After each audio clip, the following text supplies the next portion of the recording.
Hi, everybody, and welcome back to the Sticks and Bones podcast. I bet you were not expecting us this week. Hi, Dr. K. How are you? I am good. I am good. Of course, what are the girls doing? But first, surprise everybody, we are back on our weekly podcast. We are back, and I know for those of you that have been listening to Sticks and Bones for the past 3.5, 4 years, we used to do weekly podcasts, and then we dialed it back to two. And then we said, you know what? We kind of miss podcasting every week and chit chatting because we just have so much to say.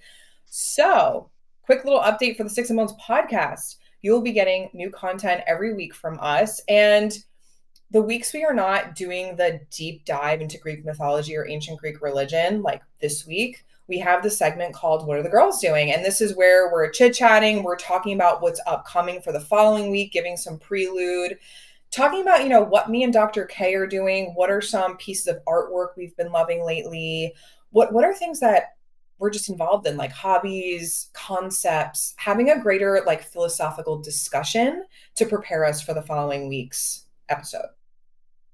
Yes, I'm so excited. Me too, because we're just two girls that like to yap. So here we are yapping. And if you don't like the What Are the Girls Doing segments, well, guess what? You'll wait till next week's episode. We'll be doing the deep dive into Clytemnestra. So today's just a little chit chat for the girls.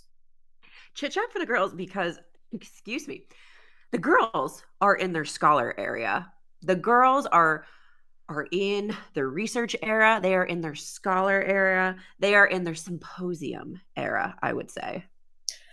I would say, and me and Dr. K, we have a lot to say this episode. But before we begin, let's do a quick brief overview. So we have to get on our good soapbox and say we have to advertise our Patreon. So Oh, we gotta. if you are interested in joining our Patreon, I know we do not have our notes. We are going to be teaching ancient Greek religion over on Patreon in all tiers. We've been going live once a month. Our lowest tier, our first tier, everyone gets to go live together. So you're not missing something if you're joining the top tier. And we've been doing community lives to have discussions about ancient Greek religion, sort of like a how to. So if you're listening to us and you're like, oh, I want to learn more about the religion or in depth mythological deep dives, you can find us over on Patreon. What do we have going on for the month of October? Because I forgot. I'm so glad you asked. So, this month, our live, we are delving into the smorgasbord god himself, Hermes. And we are talking about, how the ancients were worshiping him. What are a few fun epithets for the girls?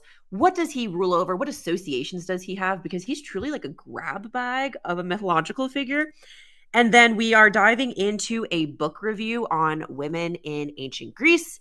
And then for the niche lovers, for those who can't get enough of mythical family trees, the time you all have wanted, we are breaking down the children of Hades and Persephone. And yes, we have heard all of the DMs, all of the emails, all of the phone calls. Is Melano a child of Hades and Persephone? So we're going to be breaking that all down. And the plot thickens. The plot But sure thickens. does make it. Also, we have our new Persephone Praxidiki candle available at Sticks and Bones Temple, along with other fun things. Don't forget to check us out. Keep up with us on Instagram for updates on latest episodes, as well as temple restocks if you're interested in buying items for worship or anything that's, inspired by Greek mythology. We are your go to place. We got you. We're having restocks, new things coming out. The girls are always cooking up something. Yeah, truly. And now we're like podcast weekly. Meanwhile, we get on here every week and we're like, wow, we're so busy. We're like podcast weekly now. Podcast. So it's about to yap even more. Got a PhD in yapping is what I got. I'm in my Yap era. I really miss podcasting weekly and just getting on here and just chit chatting and like hanging out. So, with that though, what are the girls doing? Dr. K, what is going on? Anything new this fall for Oh, you? Any new hobbies? What are we doing? What's going on? yes. I will dive into my hobbies in a minute. But for the girly pops who have been here a minute, where we've talked about, do you want to be buxom or slender ankled? My slender ankled dreams have come true because Kevin, the other night, I'm lounging on the couch. I have my leg like perched on top of the other, like crossed over, so my ankle's dangling. He comes down from class last night because he's getting his second master's. And he goes, "You have slender ankles." I rolled off the couch. And I was just like, I screaming, crying, throwing up. I was like, I have slender ankles. It's been chosen. Okay, but also that makes sense because obviously men were the ones to write the myths, right? The mythology, Greek mythology. So it's like maybe it's a thing that men just say, and we as women do not understand that slender ankles are the thing. I get being buxom. I understand Yes. that. That's I been going also on asked, for time, you know? I also asked after, I was like, am I buxom? And he was like, what the fuck does that mean? So I explained it, and he was like, I'd say. Yeah, like it must be just like man terminology that I just didn't know existed. Right? So my slender ankle girl dreams have finally come true.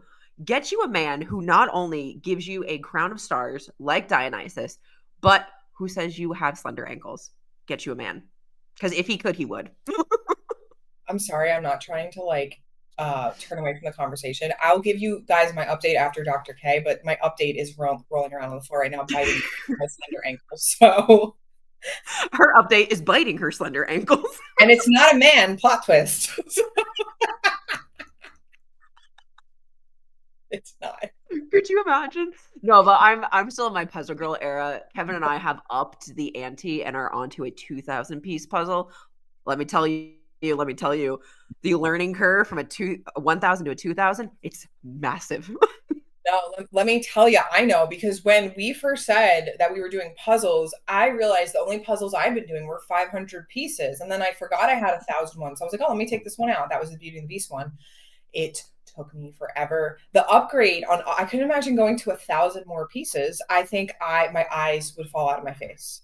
It's a lot. And I remember when we were FaceTiming when Kevin was in London and you were about ready to throw that puzzle out the window because of all the colors. It's Thomas Kincaid. We love you. But Yeah. sometimes your puzzles very tricky.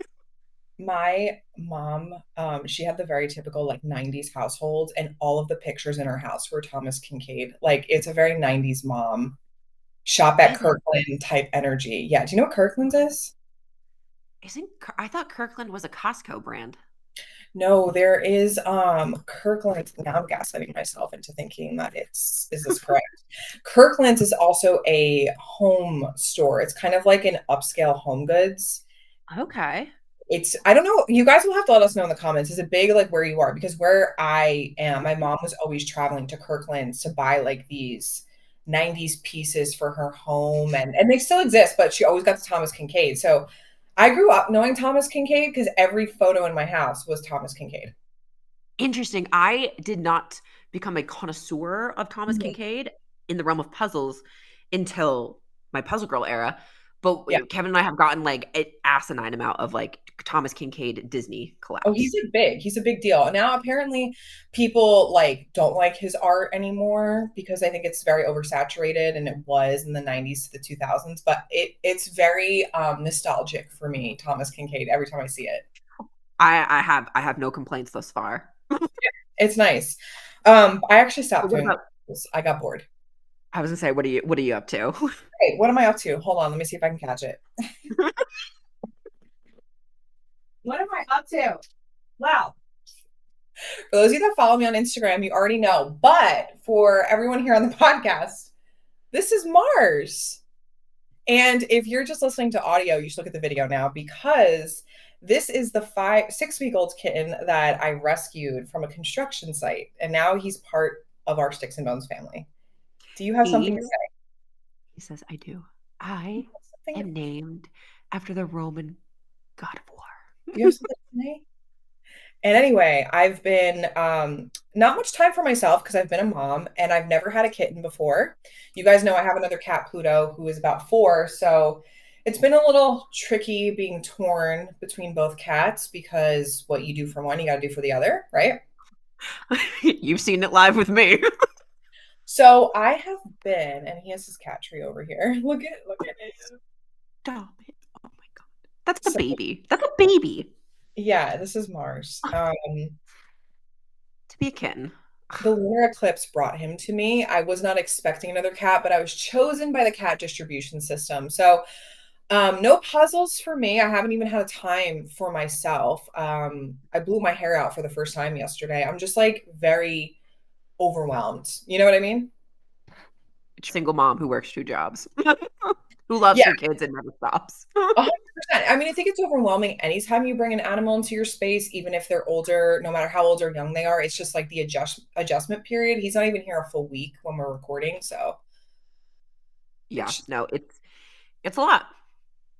it's a lot. But I was like, I think this is good preparation for when I want to have a child one day because, I'm walking out of here. I have cat poop on my shirt because he didn't wipe himself. And then I'm like, why am I smelling that? And I look down and I'm like, great, great, great. I've been cleaning everything, like trying to teach him how to use a litter box.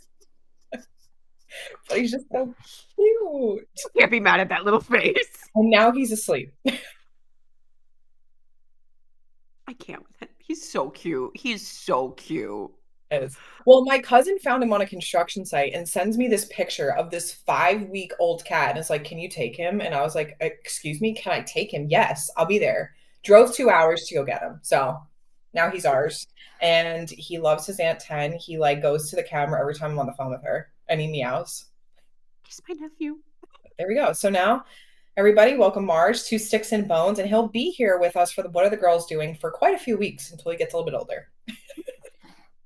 He'll be We'll here. get Mars updates. What are the girls doing in Mars updates? Yeah, he's been on the Patreon lives already. Like he's made his way around the world. He's famous. He is famous. Everybody loves him. My mother-in-law got a photo of him. She loves him.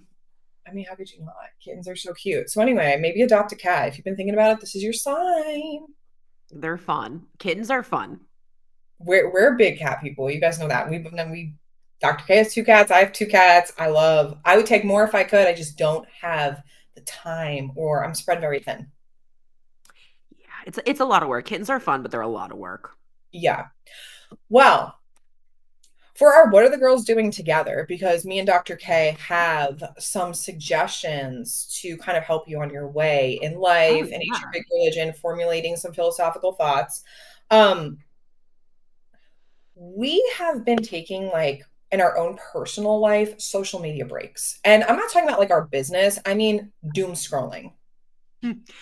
100%. We were talking earlier, and I'll find myself like in between work for, teaching, uploading modules, all of that kind of stuff. And I'll be like, oh, Tiki, let me like scroll on Instagram mainly. And I'll usually find recipes or crazy stuff about fall, send it to Chelsea and my sister, send fun memes to Kevin. Like, that's all I want to do. And then if it gets too much, I have to pull myself aside and be like, girl, we gotta get back to work. And Mhm. two, like, stop doom scrolling because I feel my brain rotting. Well, there are studies that have come out about the social media consumption and like the use of Chat GPT and the effects that it's having on the human brain. So, listen, this is like kind of like how we feel about things and maybe if we can like kind of snap you out of it. We snapped out of it. Doom scrolling is addicting, but as someone who made it a point about a few weeks ago to really step away from social media aside from posting for business purposes. And yeah, sure, I scroll every now and then. I just sent you a pull apart garlic bread recipe with butter. Like, I'm gonna eat that up. who doesn't want that, But I've really taken a step back. And I can tell you that I've actually been able to be way more creative in my own business, in my own life. I'm Mhm. like actually having, not that I wasn't before, but even more so, critically thinking better about information that I'm consuming or what's being fed to me. Having thoughts, feelings, ideas are starting to like really come back because I feel like when you're doom scrolling, it's like one minute you'll see something funny, and then the next minute you're seeing like a war happening, and it's like, or something terrible, or a missing person, or like there's an earthquake happening, it destroyed a whole country. And I'm like, it's good to be aware of the news, but at the same time, you can't be intaking all of that for hours on your phone, you know? It's hard in a world that is so interconnected at the touch of your fingertips because let's be honest, we're all carrying in our pockets a supercomputer, right? At the touch of our fingertips, our greatest thoughts can get searched online. And as great as that is, it's also not great. I mean, it's It's not. not. It's And not good at all. no, and like you said, with the whole studies of like ChatGPT and everything, I mean, as a professor, I see it in the classroom, and I it's there's no critical thinking, and I miss it. I My whole course and structure is based on critical thinking because I don't want people to just regurgitate information at me. I don't care if you memorize artist title. They don't care. Who? Because nobody has that at the end of the day. You get access to the internet, you get access to other thoughts, other books, other reports, and everything. So I want you to critically think using the information that we covered in class.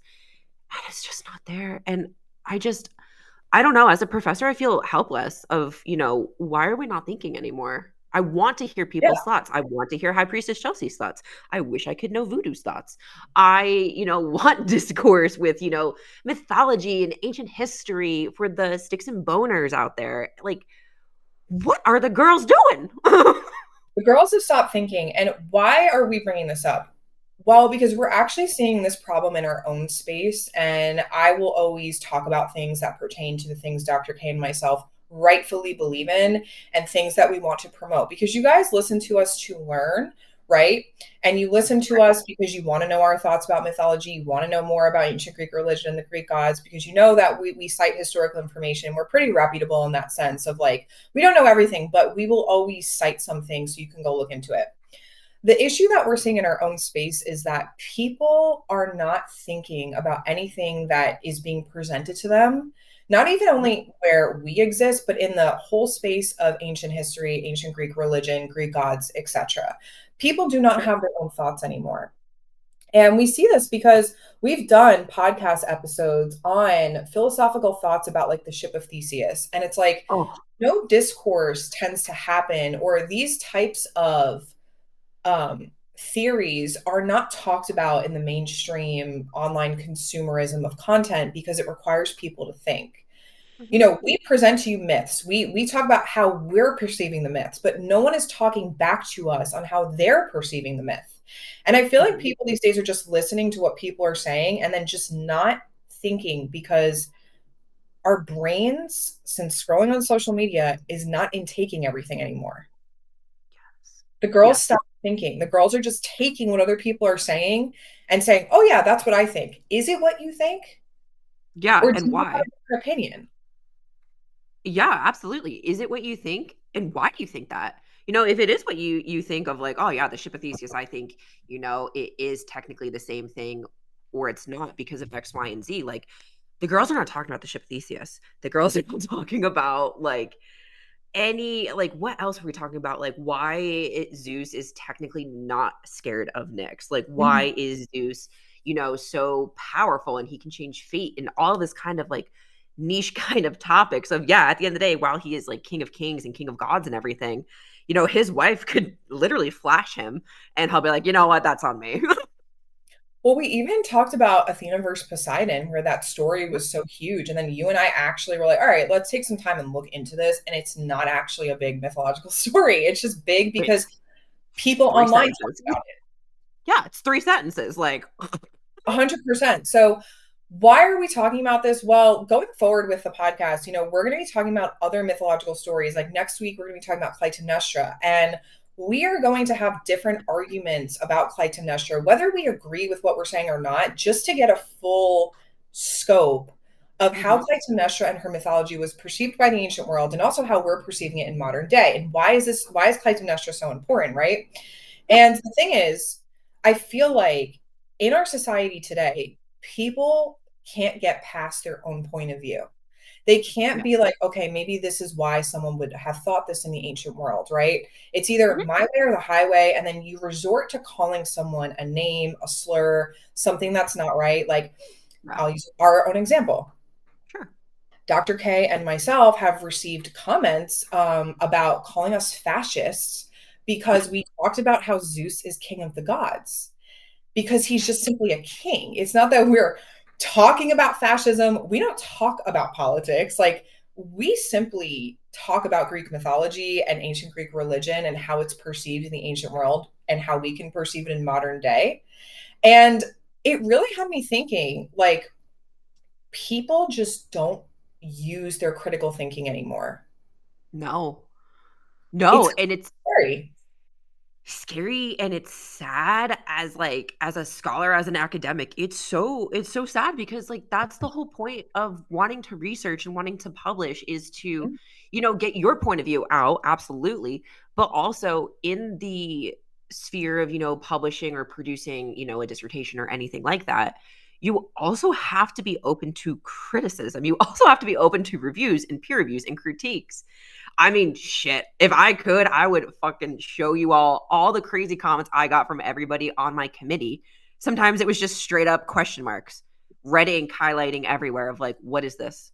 Right. Like, and you have to be able to defend it. It's kind of like math when, I mean, I haven't taken a math class in I don't know how long, but like back in math classes where you would have to, you have a problem, you couldn't just give the solution. You had to show your work, all of the different steps. And I feel because of like social media and everything and the attention span just demolishing critical thinking skills of constantly scrolling and not having that immediate satisfaction.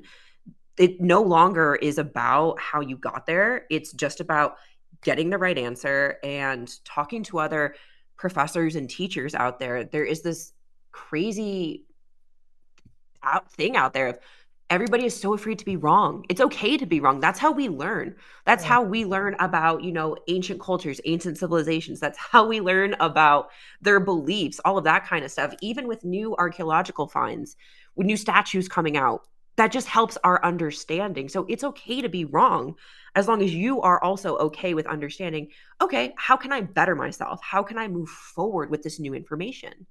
That's the whole process. Nobody's calling anybody out of you're the worst, you're this, you're that, as a professor, as a teacher. We're simply saying, like, I just want to hear your thoughts.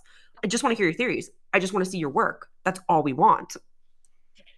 Yeah, and it's kind of crazy considering we're in this space of, like, I'm going to say ancient Greece, ancient Rome, right? Because we touched the history Yeah, and yeah, mythology. yeah, yeah.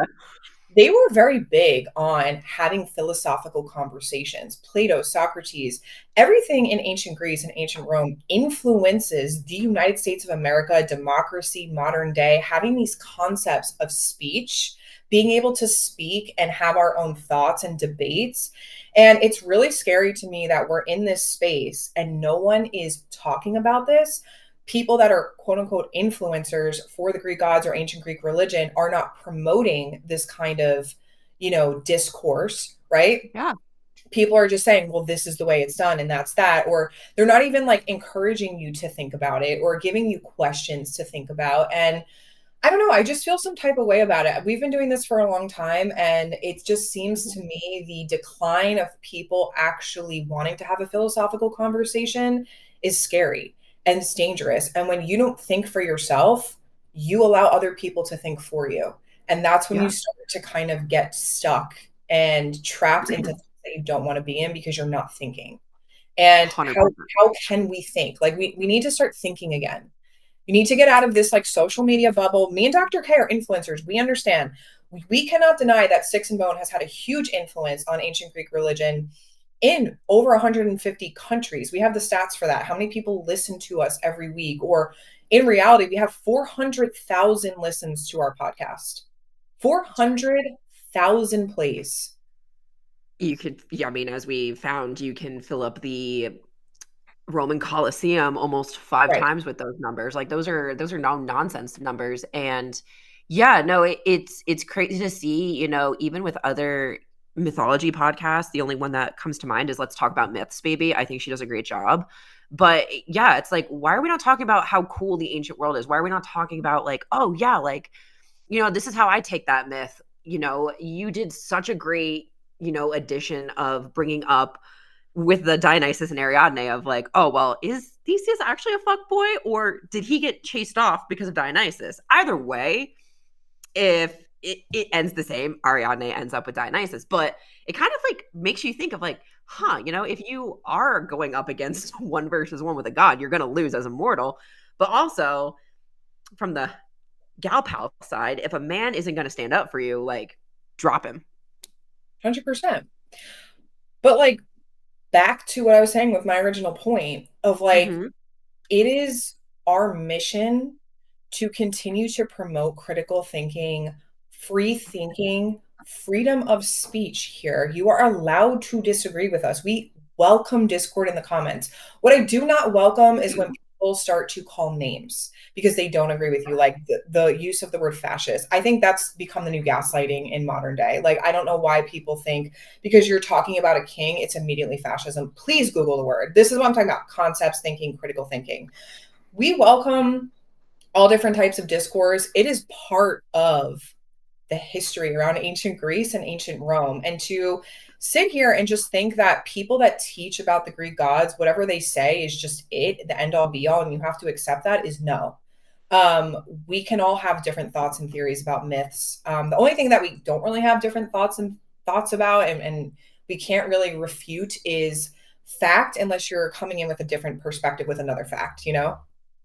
Sure. Or yeah, like another theoretical approach. Like, I Right. know recently we kind of, dropped up onto social media with kind of coming out swinging with, you know, debunking the fact that, Greek gods and Greek mythology really has nothing to do with the celebration of the Celtic pagan holiday Samhain. No. Greek gods have nothing or no associations to Halloween. They could have like spookiness in the underworld and all that cool jazz, but it's you that's the kind of thing that where you can't come in and be like, actually no, that is fact. You can come in and be like, well, here's how I took, Athena versus Poseidon. Here's what I would have taken. I would have taken Poseidon's gift. I don't Mhm. need no olive tree. Like, come with those. That's what I want to hear. I want to hear. Do you think, replacing plank by plank of the ship of Theseus, do you think that actually changes something? Do you think, Odysseus felt some kind of way towards any of the goddesses that he spent some time with on his way home? Do you think, X, Y, or Z, or even in the next episode? Do you think, Clytemnestra, do you think she had a reason to, do what she did? Do you think that you could defend her in a court of law today? What do you think? Hot girls critically think. Hot girls read Greek mythology. That's what we do here. I know I know this is a little bit serious and we're like really getting on our soapbox right now, but it's alarming to me that people have stopped thinking, especially women. Women need to think. We weren't allowed to think and have freedom of speech for a long time. So like get out there and start thinking. I need you guys, and let me tell you what I've been doing to kind of break my own cycle of doom scrolling and just listening to what people are saying and not actually having a thought about it, being like, yeah, that's the truth. Next. That's not how it works. Okay. So what I've been doing, it's been really working for me is, and I've been filling Dr. K in on this because I'm very adamant on getting out of this cycle myself. Yep. Um, Try to keep yourself off your phone. Doom scrolling's not it. Learn something new. I'm going to learn crocheting in the winter, and if you guys are interested, I'll keep up with on what are the girls doing. I'm so excited for you. I want to know. I want to crochet blankets, recipes, learning new things, going for a walk instead. But if you are interested in like, I'm the kind of person that needs to listen to things throughout my day, like whether it's music, listen to someone that doesn't have the same opinion as you. I have been going to sort of podcasts I wouldn't normally listen to, something I've never even thought about listening to because it just doesn't interest me. So I thought. And I've been listening to other perspectives on things that I don't agree with. So I get out of my own echo chamber because the online world is an echo chamber. In order Yes. to have an argument, you need to understand what the other side is saying. You need to understand their stance. Do you agree with some things? Do you not? Is it just a whole load of crap, right? Like, let's take ancient aliens, for example. We refute a lot of online influencers for Greek gods because they spew ancient alien crap with no fact behind it. But we need to know what they're saying so that Yeah. we can understand how to have a better discourse online about it, right? 100%. And I think that's so well said because we were chatting earlier about this. Do you like for people who are still out in school or maybe you teach or anything like that, do you guys not do debates anymore? When I taught in person, I had debates. The one that always took off, and I was always so nervous to do it every single semester, but every single semester I did it, my students always blew me away, was the debate on should the Parthenon marbles be given back to Greece? Such a good And half the class had to defend the British Museum, and half the example. class had to fight for Greece. Like And honestly, the British Museum side, that's a hard side to be on. 100%, but it makes you have to get out of your own tunnel vision and say, okay, why would the British Museum actually keep these, right? What are the pros for this? Because there can be pros to things. You just have to like look at it. And I You feel have like to be, people don't even want yeah. to do that anymore because they just want to call you a name because they disagree with you or they're not versatile in what they're talking about. And it's like, this is not how society's meant to be. I'm sorry. We're meant to talk to one another. We're humans, we're social beings, like we are social creatures and everything. And I mean, this is like the sticks and bones crash out. But honestly, to understand the argument, you have to know every single side and you have to be Yes. open to it. That's how, you know, conversations work. And with my own students, I can have them, read certain things about certain artifacts, but I also want their opinion, especially in the age of AI. You know, I am not for chat gpt because I think it produces piss poor work and students are just losing brain cells. But on the other end of it, I also see new studies coming out within the realm of archaeology and how it's being used to decipher ancient texts, how it's being used to look at the Dead Sea Scrolls. And that I found recently is when it's big bam kind of topics, or the fact that Hobby Lobby, bought illegal art, or they were producing forgeries of the Dead Sea Scrolls, anything like that. These kind of big topics are like, oh my gosh, I can't believe that they were, promoting forged Dead Sea Scrolls in the Museum of the Bible, and I can't believe this. And it takes like weird topics to get something out of people. But like we want to hear that. I'm not saying, every single myth from ancient Greece is going to like stir something out of you. No. Poseidon versus, Athena, maybe you're really feeling something about Oedipus, maybe his daughter Antigone, I don't know. But like we need to start thinking. I mean, it's a real shame. And as a scholar, as a professor, I feel sad. I feel like a disappointed parent. I feel like since I've been stopped doom scrolling myself, I've just like snapped out of something and I'm looking around and everyone's just glued to their phone all day. And I'm like, hello, we are humans. And I think this has caused a lot of problems in the world. It's like we consume way too much information. And it's like, when do we just like put the phone down, put everything down, and just like have a thought that's our own thought? Because when you're consuming, it's it's affecting your thoughts. It's you're taking there's this new study that came out, and I'm not trying to pick on Gen Z at all, it just was focused on Gen Z, that Gen Z Yes. doesn't question anything they see online, they just take it as a fact and run with it. And I'm sure millennials do it too. I'm not, Yeah. millennials grew up with internet, like we did much worse things, trust me. But it's just kind of like, just we wanted to just bring it to your attention because we really believe in critical thinking and having discourse and conversations. That is what Greek mythology is meant for. Sure, to teach us things so we can learn the gods are great, but at the end of the day, people were like meeting at symposiums to discuss this. That's why we still have people talking about it today, that I love. Almost 3,000 years later, we're still talking about it. We're still having the same conversations about it. And, that's why, the people in the classics are so important. Archaeologists are so important. Scholars are so important. And yeah, I really hope this can serve as something. But kind of to get the critical thinking bugs going before we dive into the realm of Clytemnestra and really put on our judgmental hats, because we love to judge here. And I do like to judge. I'm not gonna I do like to judge, and I do like to yap, and I do like to gossip. There we go. I'm a girl. there we go. Like we are in our Judge Judy era here. But with that being said, next episode is going to be all about, what did she have a point? What was the real crime here? Or is it really just about not liking women? But here, the critical thinking time. We always talk about reinterpretations, modernization of the ancient world and now. And Chelsea had brought up this artist before on the Patreon live the other week, and I had found this image right after the Odysseus one that made me sob after. Thank you for that. I'm And so sorry. I had to share it with someone. Patreon.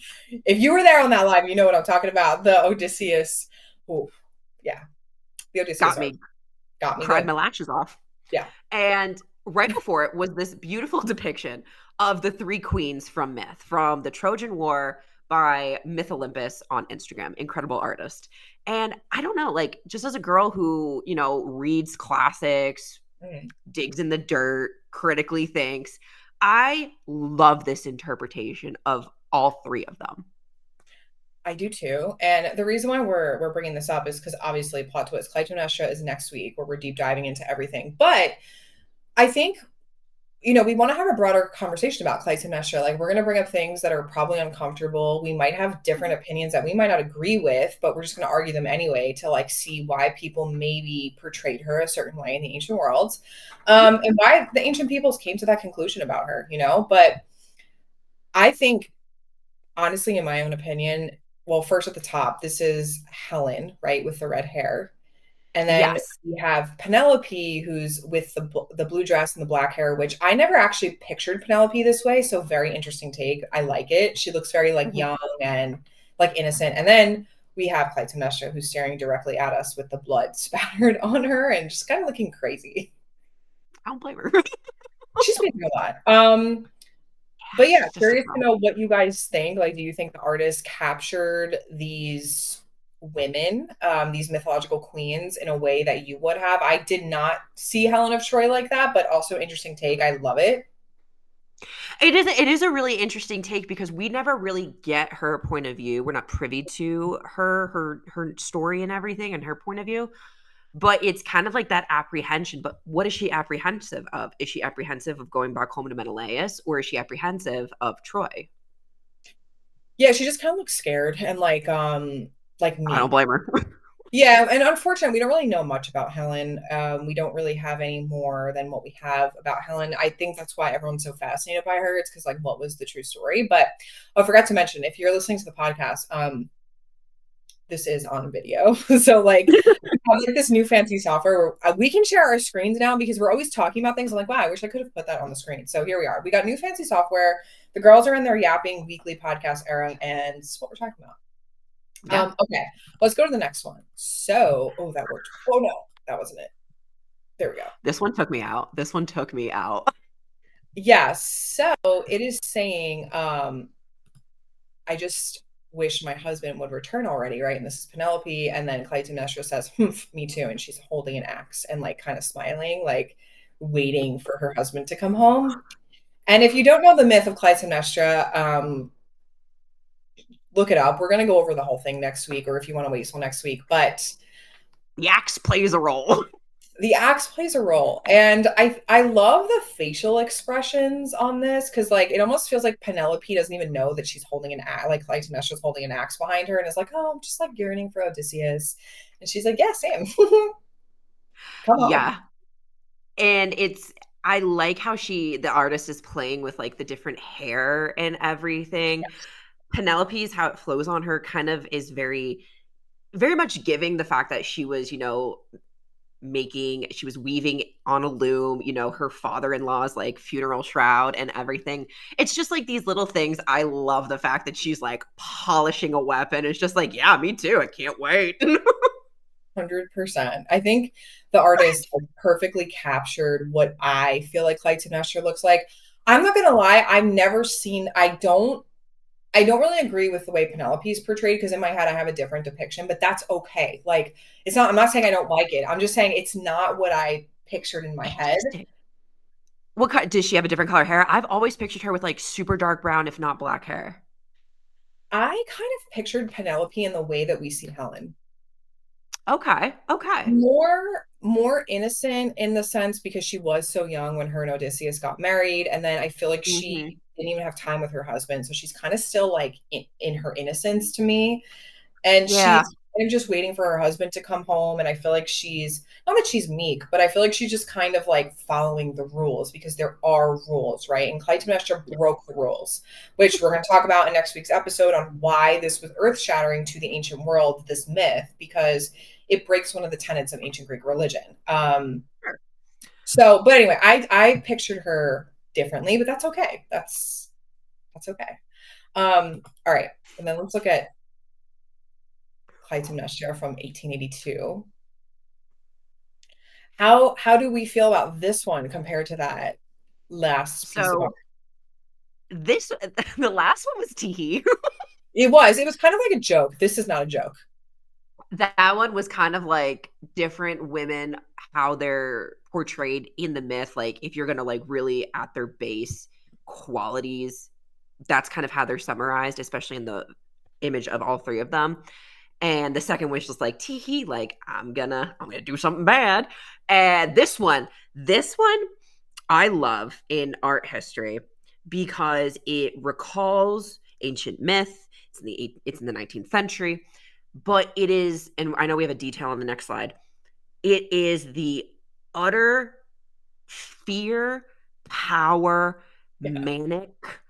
It is all of these emotions of feminine rage Mhm. that is just portrayed breathtakingly beautiful here. It's so dark, it's so beautiful, it's so moving because of like this is a scene, this is a snapshot of a myth that we don't get the whole story to. Plot Mhm. twist in the OG text, but like you know what had is either going to occur, what had occurred, why this occurred in this one scene. You get it all, and it's so utterly moving.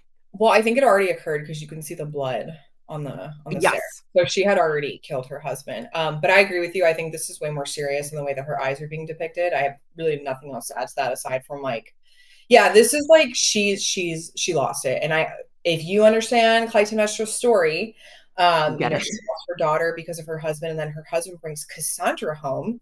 Okay, his prize from war, and she just like loses her mind. And I don't want to give anything away, but like I sort of don't blame her because I feel like I would have this look in my face too. As a woman, when a man sacrifices your daughter, okay, which kind of read in between the lines, like we went over Iphigenia on Patreon, like where do we see her? Do we even see her in the OG Yeah. text?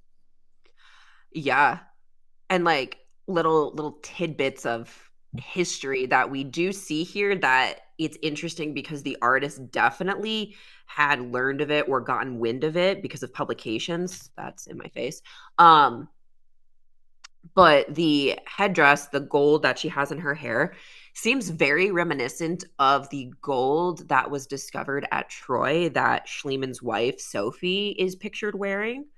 So I do love that kind of hark back. But a fun fact, the double axe in Bronze Age history, where the Trojan War is supposed to take place, double axe actually was never used as a weapon. Interesting. Um, yeah, no, I was gonna add something to that. my thought. Yeah, no, we Um, see the double axe in like religious settings and mhm. everything, but we don't have any weapons to suggest that it was ever used. It's too much of like if you swing and miss, it takes a lot more energy to bring it back up. So it looks like she connected on first swing. Good for her. But yeah, we're curious to know your thoughts because we're going to be filming all of Clytemnestra for next week, and we just wanted to introduce some photos, introduce different concepts about thinking about mythology. It's okay to have different points of view. I encourage you to argue the other point of view. I encourage you to um, think about an opinion you wouldn't normally have of like what would someone argue about Clytemnestra that I don't necessarily agree with, and could I argue it? Is that too tough for me? Is that like my brain stopping because it's not my point of view or what I believe? And I think we just need to expand our minds a little bit more. I'm just tired of the people just accepting things and then just not having their own thoughts. Well, I mean, it's super dangerous because if you accept nonsense for so long and then all of a sudden when, facts are trying to hit you upside the head, then it gets, volatile. Well, as two girls who talk about history and fact, the pushback that we get, that it's not even like a differing opinion with like evidence to back it up. It's just pure people just saying Fantasy. things just to say things, like to call you a Mhm. name because they didn't know that Hecate had this one aspect that goes against the way they see her that's made up, which is fine.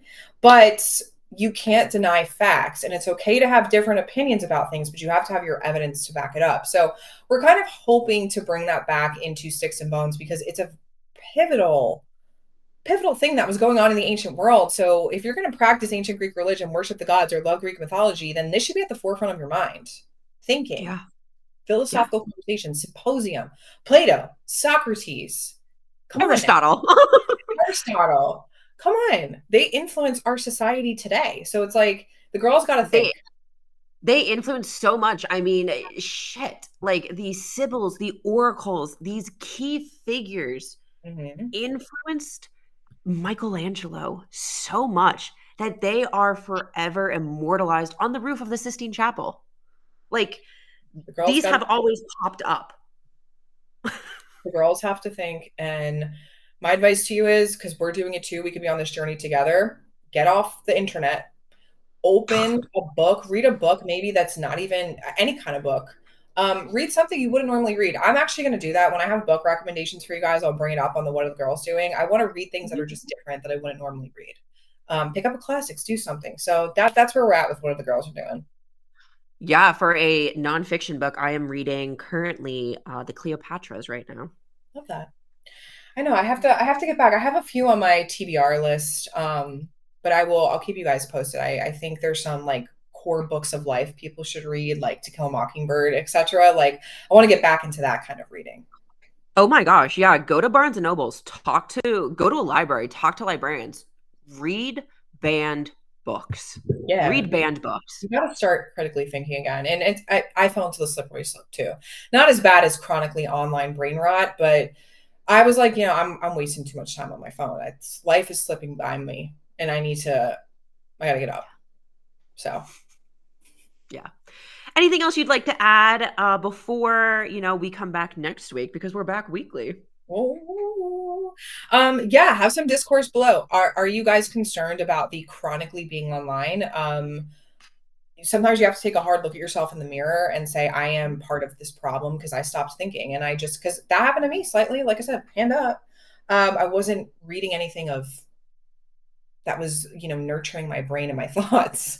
So, what do you guys think? Do you think it's an issue with the society today? What are some things we can do to change it? Have you stopped doom scrolling? Please let us know because we're on this mission together in 2025. Yes. But that does it for us today. We will see you guys next week for more Sticks and Bones, incredible stuff. We're talking about Clytemnestra.